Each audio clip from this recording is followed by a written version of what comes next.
Well, it's cost hundreds of millions of dollars and is the big bet from Amazon that will be the streaming show to rule them all. A prequel to The Lord of the Rings based in Middle-earth, featuring some younger versions by a millennium or so of characters from the original films. But is it any good?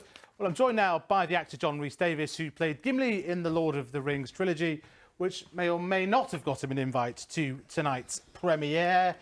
Give us the lowdown. Look, this is a terrific prequel.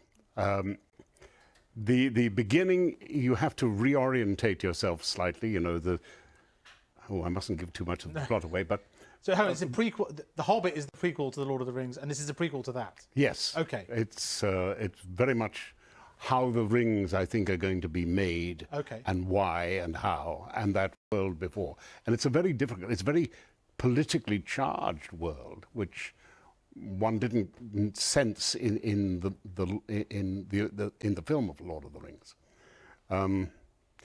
But you know, by the time you get into the second episode, you start to fall in love with these characters, and the hobbits are wonderful, warm, generous, kind people. By the way, you know, Lord of the Rings is really about a battle between good and evil. And Gorbachev, I never met him, but, you know, he's one of the great giants of the 20th century. He actually liked people.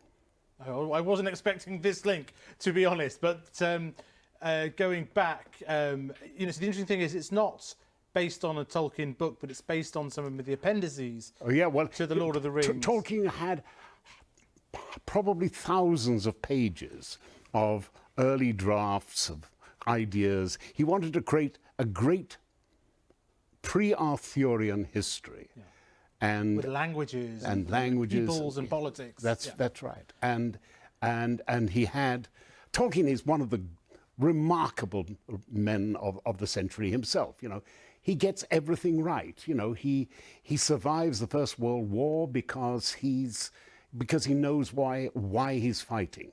He's fighting to stop German militarism overcoming the world.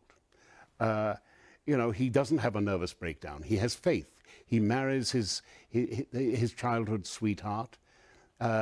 He has a good marriage. And this is not really an adaptation. It's a sort of reverse extrapolation of the Lord of the Rings story. Is true to Tolkien. You know, there's a big cult fandom for this stuff. Are they going to feel like they're being sort of, you know, that it's consistent with the rest of the canon? That exactly is really for the fans to decide.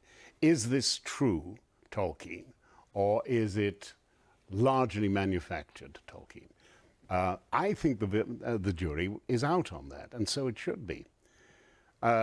Christopher Tolkien, the loyal and dutiful son who puts all these papers together and publishes them as separate volumes, did a great job. And do you feel, though, largely the actors in this prequel are unknowns? You were very much known before you did the films. Does this sort of work define you as an actor? Is it difficult to sort of get away from it once you... I would have thought it would, and there are already some lovely performances there. You can't really fault the casting,